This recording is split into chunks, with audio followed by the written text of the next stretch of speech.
பலம் வாய்ந்த கூட்டணி என்று சொல்லிக் கொண்டிருக்கின்றார். ஒரு கதை இருக்குது. ஒரு தென்னம்பட்டையில் ஒருத்தர் தொங்கிட்டு இருப்பார். யாருன்னா விடுதலை சிறுத்தை, அடுத்தது கம்யூனிஸ்ட், அதுக்கடுத்து கம்யூனிஸ்ட், அதுக்கடுத்து காங்கிரஸ், அப்புறம் ஸ்டாலின் தொங்கிட்டு இருக்காரு. முதற்கு நீ கையை விட்டுட்டா அதோட முடிஞ்சது. அப்படிதான் திமுக இருக்கிற கூட்டணி விரிசலாகிவிட்டது. எப்பொழுது வேணாலும் அந்த கூட்டணி உடையும். கூட்டணியை நம்பி இருக்கின்ற கட்சி திமுக கட்சி. இங்கே மக்களை நம்பி இருக்கின்ற கூட்டணி அண்ணா திமுக பாரதிய ஜனதா கூட்டணி. நீங்கள் தான் நீதிபதி, நீங்கள் தான் எஜமானர்கள், நீங்க தான் யார் ஆட்சிக்கு வர வேண்டும் என்று நிர்ணயிக்கக்கூடிய வலிமை படைத்தவர்கள் என் முன் நின்று பொதுமக்கள். ஆக கூட்டணி என்பது காலத்திற்கு ஏற்றவாறு மாறும். ஆனால் மக்கள் எப்பொழுதும் நிலையானவர்கள். அவர்கள் எடுக்கின்ற முடிவுதான் இறுதியான முடிவு. அந்த முடிவு 2026 சட்டமன்ற பொதுத் தேர்தலில் அனைத்து இந்திய அண்ணா திராவிட முன்னேற்ற கழகம் பாரதிய ஜனதா கூட்டணி வெல்லும்.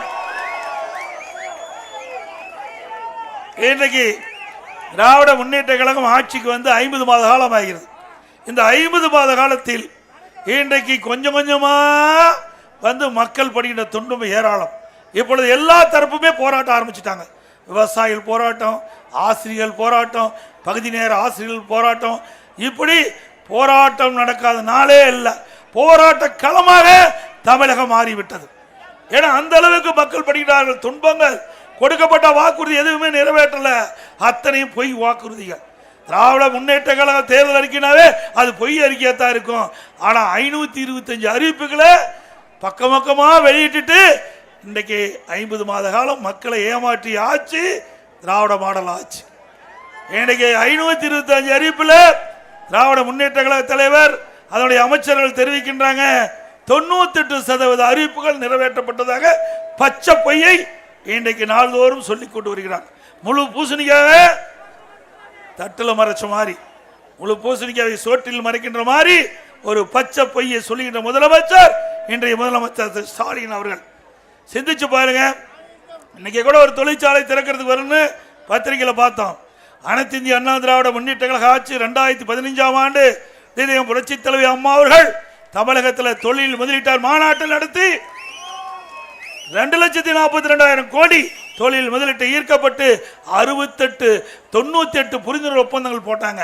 அதுதான் பிள்ளைகள்லாம் முடிஞ்சு நம்முடைய இளைஞர்களுக்கு வேலைவாய்ப்பு கிடைக்குது.